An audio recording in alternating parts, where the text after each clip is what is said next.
Bon David, ça y est là, on va faire le tour de tes petits fruits aujourd'hui. Mais je suis un petit peu dégoûtée quand même. Ce qu'il en reste. C'est la seule framboise. Comment Qu'est-ce te qui se dire? passe? Comment te dire? Cette année, c'est une année assez compliquée. On a eu un mois d'avril très froid avec de fortes gelées. Donc ça a grillé quand même pas mal de fleurs. Ensuite, on a eu un mois de mai froid et pluvieux.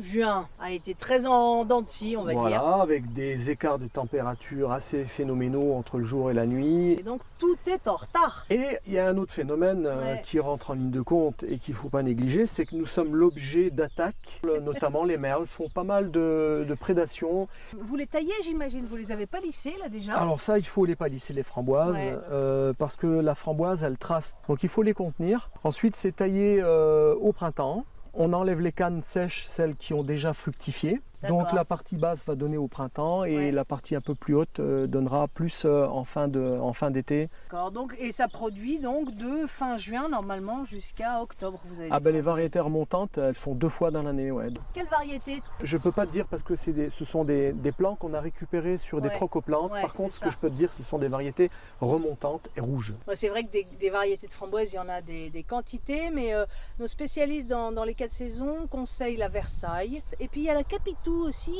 que je signale parce qu'elle est résistante à la sécheresse. D'habitude, tu en sors quelle récolte environ? L'an dernier, ça a été hyper productif puisqu'on a récolté 20 kg de framboises sur 10 mètres linéaires. Mais qu'on a récolté au fur et à mesure du mûrissement du fruit, donc Ouais. ça veut dire qu'il faut y être presque tous les jours.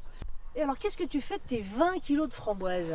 Alors, plusieurs choses. On congèle de 2 façons. Soit empaqué, donc aggloméré. Ouais. Ça servira pour des compotes, des confitures, des choses comme ça. Ensuite, Ouais. on congèle, mais de façon, tu vois, individuelle sur des plateaux. Framboises. On met le plateau au congélateur. 24 heures après, on ressort et là, on met en sachet. Ça évite ça. que le fruit s'agglomère. Voilà. Et tu as des belles framboises pour faire une tarte. Ou des crumbles. Ensuite, je déshydrate. Ça, c'est comme un bonbon en fait. Oui, Alors comme- c'est surprenant parce qu'en bouche, ça a un effet un peu polystyrène. Ouais, mais ouais. une fois réhydraté en bouche, ça libère toutes les saveurs de la framboise. Ça fait comme dans certains mueslis. Bon, eh ben on va aller voir les cassis. Par exemple. Allez.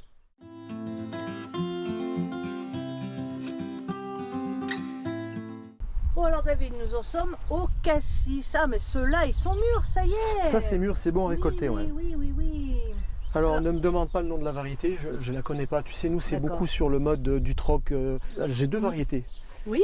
Une avec des baies beaucoup plus charnues, beaucoup plus grosses. Par contre, celle-ci est quand même, elle est beaucoup plus goûteuse. Ouais. Oui. Et c'est vrai qu'avec les petits fruits, il faut en profiter de récupérer parce que ça se bouture hyper facilement, les cassis, Ça se les bouture framboises. assez facilement à l'automne, Ouais. notamment. Moi, c'est comme ça que je procède. À compter du 15 août sur du bois à outer. Tu mets ça en pot, tu mets quelque part contre un mur face nord, et puis tu plantes au printemps d'après. Alors là-dessus, on récolte 2 choses. Les feuilles au printemps, Ah oui. ça c'est Catherine Oui. qui s'en occupe. Tiens, Elle récolte ferme-toi. ça, elle fait sécher et on met en tisane. Et les baies. Et les baies, évidemment. Justement, le cassis est une véritable bombe nutritionnelle. C'est 5 fois plus de vitamine C que l'orange, c'est 10 fois plus d'anthocyanes que la moyenne des fruits cultivés en France, pommes, poires et raisins. Et ces anthocyanes, ils ont des vertus antioxydantes contre les maladies cardiovasculaires et les cancers. Donc c'est vraiment intéressant. Et est-ce que tu les tailles? On enlève les vieux bois, on fait ça au printemps, Ouais. mais globalement très peu de taille Pas sur beaucoup de les, boulot. sur les cassis. Ouais. Et là, tu les as installés de façon à pouvoir tourner autour. Et puis aussi, si je dois coiffer d'un filet, Oui. c'est plus simple. Parce que là encore, tes copains les merles. Ouais, ben oui.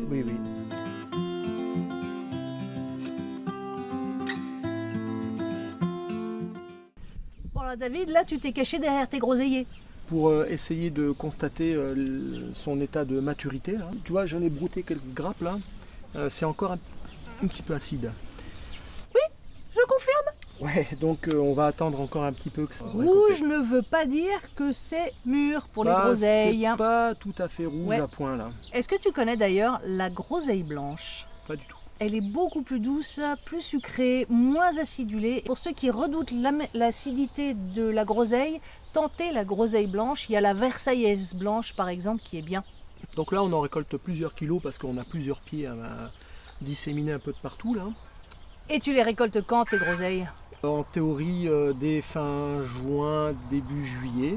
Grosso modo en même temps que les cassis en fait. Voilà. Oui, et en général, vous faites plutôt des confitures en mélange.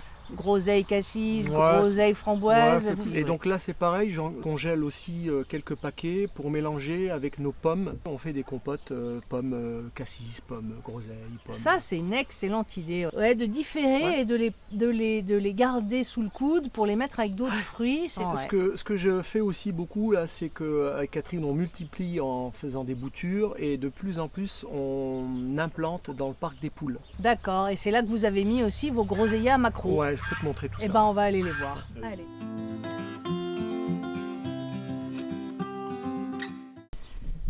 Alors là, on est dans ton nouveau verger de petits fruits, dans le parcours des poules. J'ai voulu implanter dans le rang des pommiers des rangs de fruits rouges.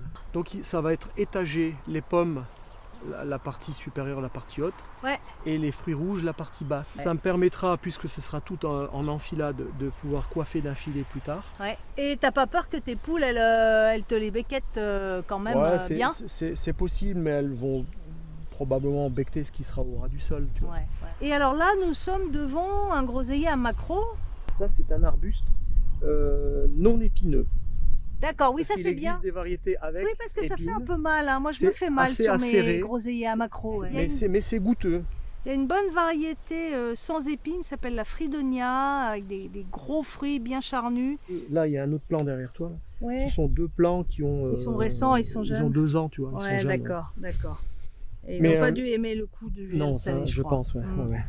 La maturité va intervenir plus tard que les groseilles et cassis. D'accord. Voilà. Dans le courant de l'été. Ouais.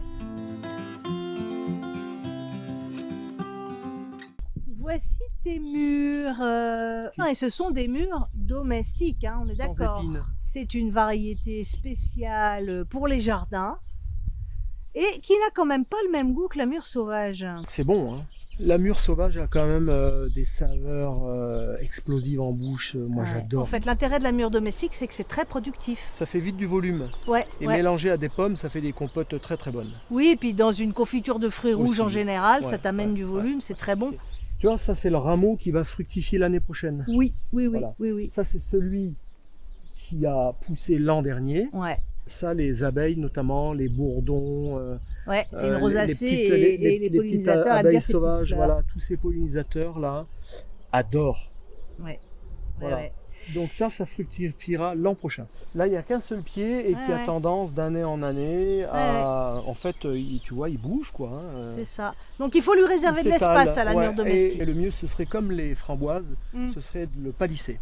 Ça aussi, ça rentre comme tous nos fruits rouges dans une composition qui s'appelle la liqueur du vieux garçon. Tu connais peut-être? Ah mais oui. Donc, dans un alcool de Mirabelle ou un alcool de raisin. Tu rajoutes des fruits au fur et à mesure qu'ils arrivent à maturité. On commence avec les fraises des bois, les fraises de jardin et ainsi de suite.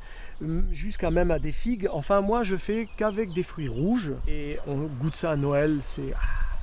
C'est un délice, la liqueur de vieux garçon.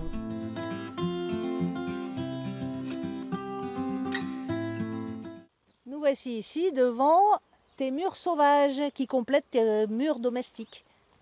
Exactement, mais pas que, parce qu'on en consomme quand même beaucoup. On va aussi dans le milieu naturel, on a nos petits coins à nous.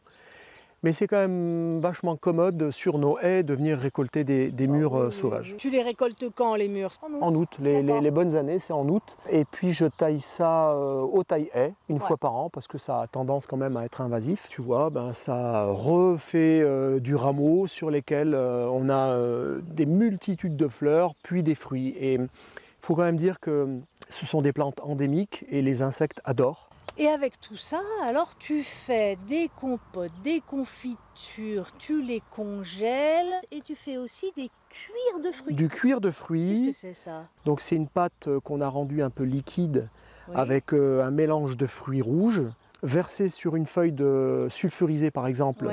C'est étalé très très fin. On laisse sécher quelques jours et ensuite on met au déshydrateur. Voilà, sorti du déshydrateur, c'est découpé en lamelles, enrobé de sucre et ça se conserve très longtemps et ça fait un bonbon naturel délicieux du jardin. Et depuis cette année, tu as aussi installé des myrtillers. Alors Oui. ils sont un petit peu plus compliqués parce qu'ils ont besoin d'un sol acide. Plutôt acide. Alors un copain, Martial, pour ne pas le citer, m'a conseillé de planter ça sous mes grands épicéas, avec peut-être une acidification légère des premiers centimètres du sol. J'ai voulu essayer. Le plant se plaît plutôt pas mal. Il Ouais. a fait de nouveaux rameaux. Il a même fleuri, fructifié. Donc on est bien d'accord que c'est ce qu'on appelle le myrtillet à corymbe, qui est en fait le myrtillet américain, le bleuet des Oui, Canadiens. c'est ça, hein, voilà. c'est Oui, ça. oui, oui, oui. Ouais. C'est pas la myrtille des montagnes C'est ici. pas Là. Et ça, c'est ce que tu cueilleras en août. Oui, oui, en fin de saison, là, en août. En fin de saison. Ouais, ouais. Donc en fait, si on récapitule, tu as des petits fruits depuis juin, ça commence avec les framboises, ensuite tu enchaînes les groseilles, les cassis, ensuite les groseilles à maquereau. Groseille à maquereau, oui. Après, tu passes les mûres domestiques, Domestique et sauvage. sauvages. Oui.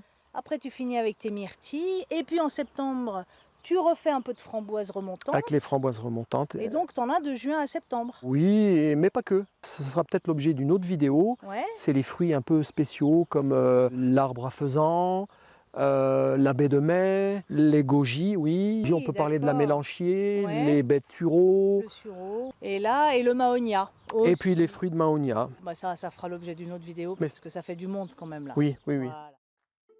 Nutritionnel. C'est 5 fois plus Ça- de ça- vitamine C que l'orange. Ça ne m'étonne pas, je viens de buter un temps qui me bouffait la cheville. Je vais repartir. Ah, j'en peux plus, je vais aller vivre à la ville. Ouais. Allez.